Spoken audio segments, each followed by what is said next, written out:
Ako si Sergeant Darwin Jade Alvarez, proud member ng 63rd Division Reconnaissance Company. Yung experience ko bilang isang warrior ng 63rd DRC. So napalaban na rin ako sa SPMS Box 2015, 13 hanggang ngayon. At saka may experience din ako sa NPA area na kung saan inakyat ko yung higher ground para hindi kami lugi doon sa pinakababa.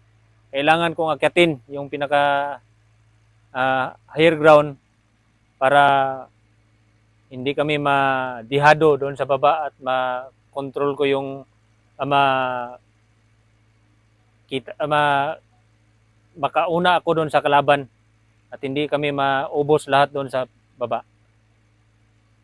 Gano'n ka proud, Master, na 14 years ka na, SPMS Box, at nandito tayo sa Palimbang, medyo tahimik.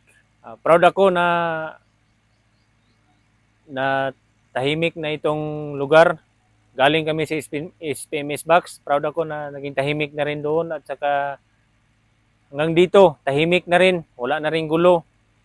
Pasalamat ako sa Panginoon hanggang ngayon 14 years in service na naabot ko na tahimik ng lugar namin sa EOR ng 63rd. Salamat, Master Darwin. Yes, sir.